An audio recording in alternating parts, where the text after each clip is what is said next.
Hey folks, Doug Blake with Body Design University, and in today's video, we're going to talk about the global muscular system found in Chapter 7. If you're doing the NASM online course itself, that's Lesson 5.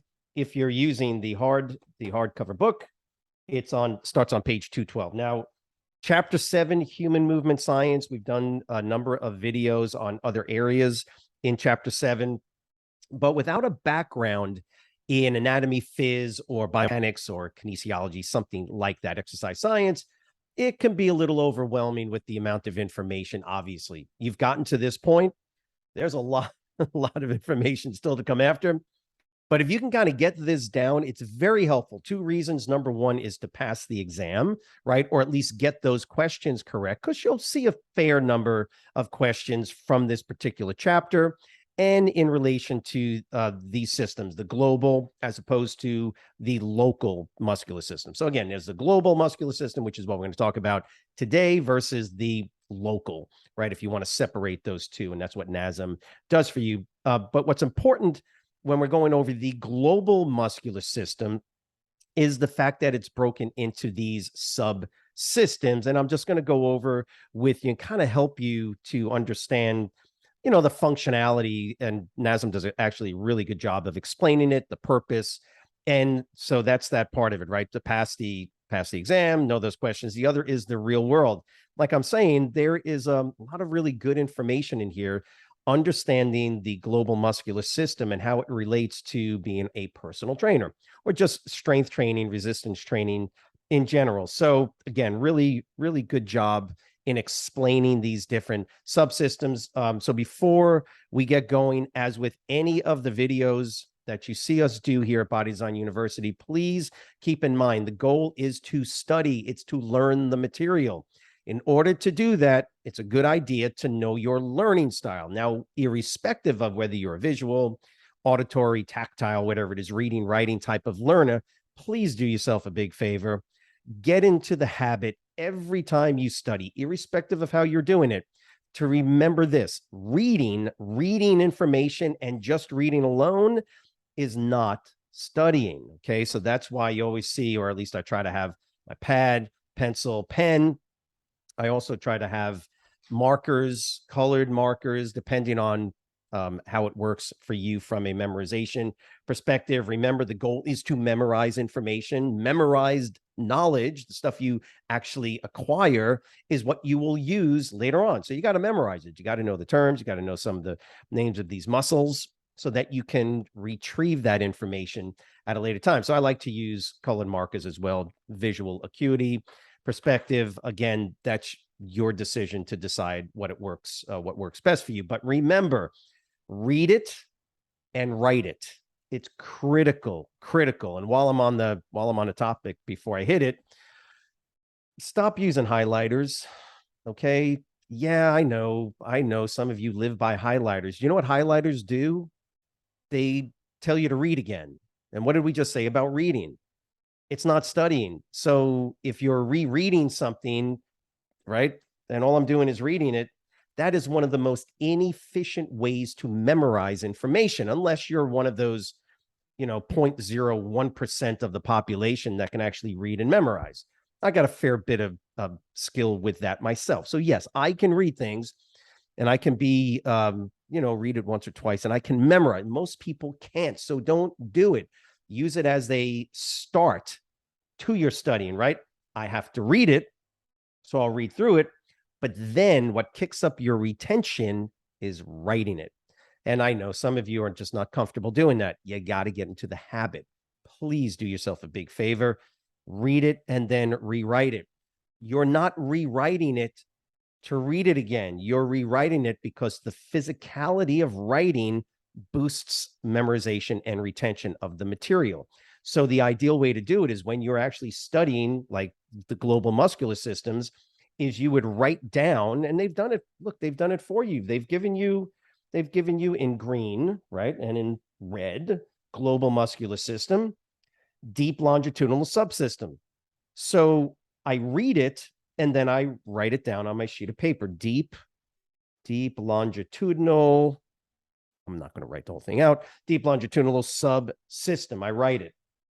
By the way, the fact that I just wrote it after I read it has jumped the retention, my ability to literally memorize those three words: deep, longitudinal, subsystem.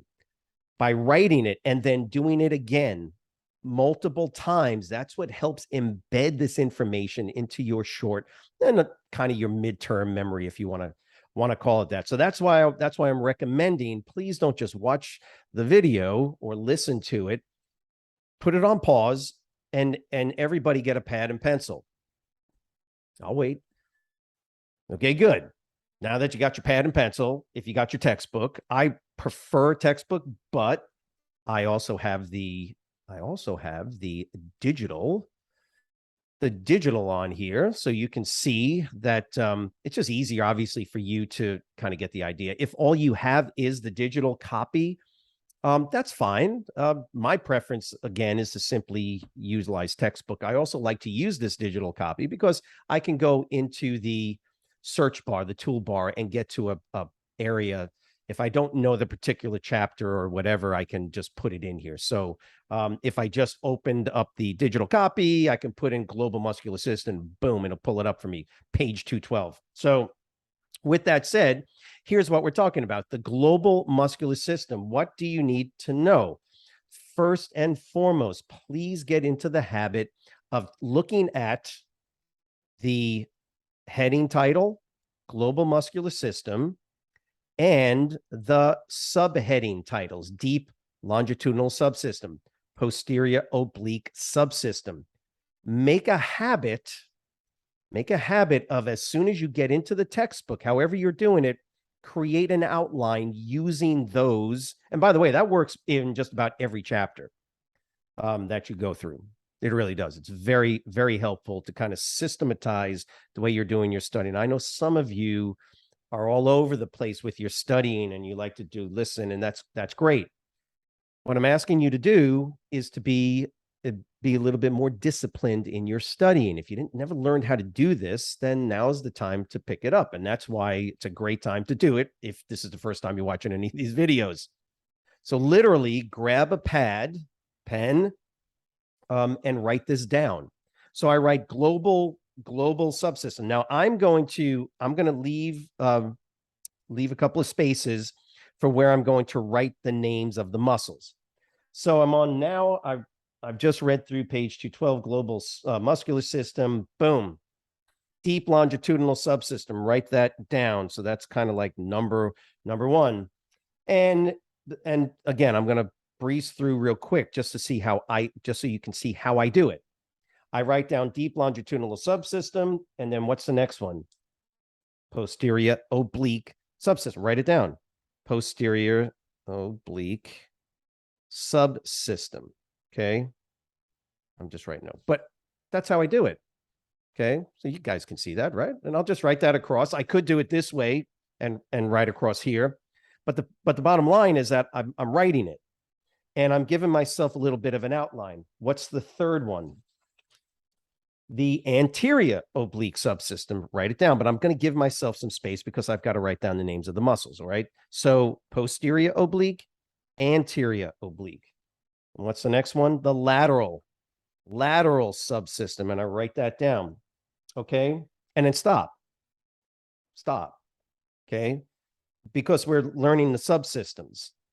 And I'm trying to pull out a nugget of information for micro learning, so to speak, if you want to call it that. You've got these subsystems right now. There's a lot of information afterwards that will be pertinent, but I just want you to learn the global muscular system, the subsystems. This way you're not confused when you see a test question that says one of your clients is doing a squat and you notice this happening or that happening. Which of the following muscles is part of the global subsystem that's going through an eccentric contraction? What?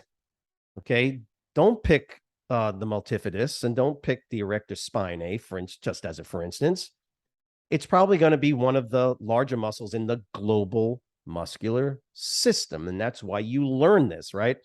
Or you might get a question that talks about a contralateral stabilizing eccentric or concentric movement. Well, that's why you have to know and understand the oblique systems, because you can then answer that question. I hope that makes sense. So you see what I did? I've basically made a little list. That took me what? 30 seconds. Now I'm going to go back and I'm now going to simply write down the muscles. That's it. Just write down the muscles and they tell you what the muscles are. The DLS, or the deep longitudinal subsystem, includes muscles of the lower leg, hamstrings, excuse me, and lower back, right? I know what some of you are asking. How do I memorize? See, this is the question I always get. Well, how do I memorize the names of the muscles? It's the same way you memorize 2 + 2. It's the same way you memorize how you drive down a street and which turn you make. You utilize the capacity of your brain to get information in and hold onto it.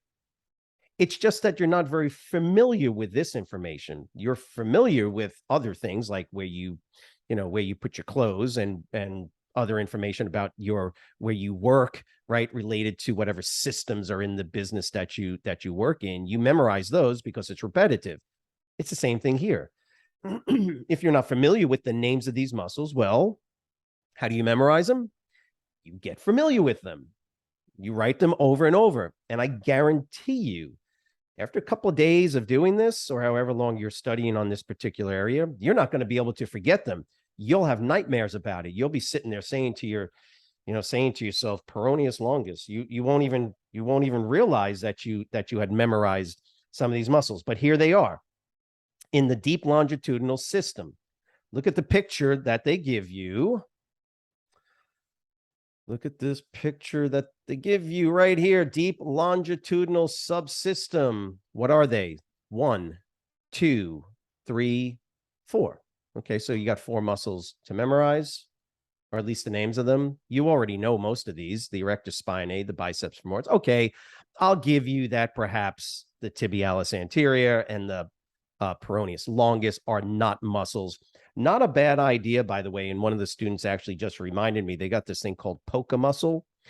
It's not a bad idea to learn the names of the muscle by poking yourself, for instance. Like you can poke, it's my hamstrings back here, my erector spinae, my lower back. Peroneus longus is out on the lateral aspect of my shin, my actually outside even further from the tibialis anterior, right? Say it over and over and then rewrite it. So erector spinae. I write that down. What's the other one? The hamstrings. No, come on. Keep your eyes closed. Hamstrings. What's the other ones? The peroneus longus and the tibialis anterior. Okay, so I've written that down. Then I'm going to move on to the posterior oblique subsystem. What are the muscles of the posterior? By the way, this stuff's really actually pretty interesting. Your lats and your gluteus maximus, or what we call the contralateral. Remember, there's 2 gluteal maximi. I'm not even sure that's a word, but there's 2 gluteus maximus muscles, right? We are symmetrically bilateral, right? Bilaterally symmetrical animals. So we have 1 glute on one side, 1 glute on the other. Well, so we've got 2 glute maximus, 2 glute medius, you get the idea, right? So, and you have 2 lats, 2 latissimus dorsi, right? On either side. Contralateral simply means that we're talking about one side, a muscle on one side, and then grouping of muscles on the other side, what we call contralateral. If you've ever done an exercise known as a contralateral Superman, you ever do those? You're on your hands and knees, right? And you lift one arm up and the opposing leg out, left arm up, right leg back. That is called contralateral movement pattern. That's a contralateral movement pattern. Right arm up, left leg back. So contralateral muscles. I hope that makes sense. So basically, and they're giving you that right here. So the lat on one side and the gluteus maximus on the other. So the posterior oblique subsystem, lat. So I'm going to write latis. I'm just going to write lats. Don't write latissimus dorsi. Just write lats. It's easier to remember. thoracolumbar connective tissue. That's the connective tissue of the lower back. That's this stuff right in here. Okay. And the what? The contralateral gluteus. Look, you only have really 1, 2, 3 things to memorize. So I write lats, gluteus max, contra. I don't write contralateral. I already know if I say contra, I already know what I'm talking about. And then, of course, the thoracolumbar fascia, right? The connective tissue. There is your posterior oblique subsystem. Write it down, and then write it down again, and then write it down again. Believe me, if all you're doing are flashcards back and forth, you know, I'll be honest with you, you got to do that 50 times, 100 times to get the same, relative memorization efficiency as writing and rewriting it about 5 times. I'm serious, 5 times, as opposed to spending an hour back and forth, right? Posterior oblique subsystem. Gluteus maximus. Okay. Oh, and you turn. No, write it and rewrite it and rewrite it. It will stick in your brain a whole lot better. What's the next one? The anterior oblique subsystem. What are the muscles of the anterior oblique subsystem? It's similar, obviously, as you can see, as you can read. It's just on the front side of the body. Muscles include the what? The obliques, adductor thigh muscles on the inner part of the thigh, and the hip external rotators. So obliques, adductors, hip external rotators. Okay, so the oblique, you can see the same thing. See how it's contralateral? If this is the left external oblique, right, then the contralateral adductor is on the right leg. And that's all that means. It should not be very confusing. Okay, it creates stability from the trunk through the pelvis, right? So NASM is big on the LPHC, or lumbopelvic hip complex. It is the central core of the body, from whence basically you could technically say that all movement in one sense begins at the LPHC. It is foundational to pretty much every single movement that we do, from walking to lifting. The LPHC, that entire complex, very, very complex from a purely mechanical perspective. Really interesting, fascinating, mechanically it's fascinating to me. And so it creates stability through the pelvis to the hips and rotational movement. Obviously, they work together. And that's kind of what NASM will tell you right at the beginning of this section. They all work together. Everything works together, but you got to kind of break them out to understand. So you've got and now if you have the hardcover, you're on page 214, external obliques, adductors, and right and hip external rotators. And so that's what you would write. Anterior, you'd write external, XEXT, oblique, OBL, that's what I write. Adductors, remember ADD, adductors, that's the inner thigh muscles, and then any of the external rotators. And of course, then the last one of these subsystems in the global muscular system is what's known as the lateral. This is where, in general, most folks have a challenge. Why? Because of not only the number of muscles that are in the lateral subsystem, but the names of them. And so let's go ahead and just kind of take a look. Quadratus lumborum, quad, it's because of the shape. Let me see if I can hone in here a little bit for you. The shape of the muscle is like a quadrilateral. Can you all see that? So it's basically like a rectangle. That's why it's called quadratus, right? It's almost impossible to palpate. You have to kind of got to get on the side, or you got to get on the inside. You're not palpating it, so don't worry about it. Quadratus lumborum, but very, very important muscle in rotational lateral type movements. Then we have what's known as the TFL, or the tensor fasciae latae, or lata, however you want to pronounce it. You just TFL. Now I write it out. Make sure you write out tensor fasciae latae, or lata, and then just write TFL. Once you say TFL, that's how you memorize it, okay? And that guy is right on the outside of the hip, kind of that lower. If you feel where the sacral crest is and you go down a little bit further, that's that guy right out there. It's different ways you can palpate it to kind of feel it, but just remember that it is part of the lateral subsystem.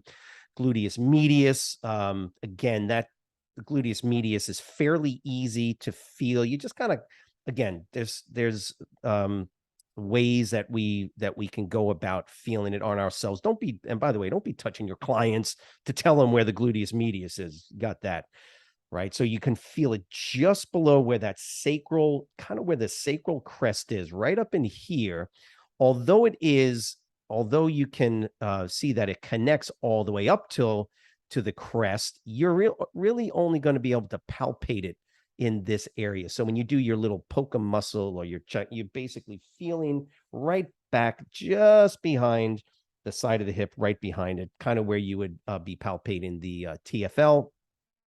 The adductors, the adductor magnus. So these guys are what are known as the lateral subsystem. And they're obviously very important for stabilization, movement patterns. So you guys can see this. So medial thigh muscles and the contralateral quadratus lumborum. Yes, I know what you're saying. Wait a minute. Aren't the adductors part of the anterior oblique subsystem? Yes. Yeah, they're also part of the lateral subsystem. Don't worry about it. Just write it down and memorize that. So the global muscular system, it's really important. If you list it down, you've got 1, 2, 3, 4, 5, 6, 7, 8, 9, 10, 11, 12, maybe less than 15 muscles to memorize. It's not a bad idea if you have the time, right? Because a lot of what we talk about here from a studying perspective is how much time, when are you sitting for the exam, comes down to the amount of time that you can give to these particular areas. If you want, go to Appendix C, just did a video on that, how to understand it. That can actually be pretty helpful, but I also don't want you to get confused because they're not listed as global muscular system muscles, right? They're just listed as muscles. And so if you wanted to, you could actually spend just a little bit of time understanding what their function is. The global muscular system, 4 subsystems, just know what the 4 subsystems are, their names, and the associated muscles that go with them. It's not a bad idea to also, while you're reading through it, and I'm hoping this becomes of interest to you because it's very important when we're doing basic foundational exercises such as the squat, stiff-legged deadlift, things like that are all going to involve in some way, shape, or form. Just walking and running, for instance, any movement pattern. So it's not a bad idea to understand functionally their importance, okay?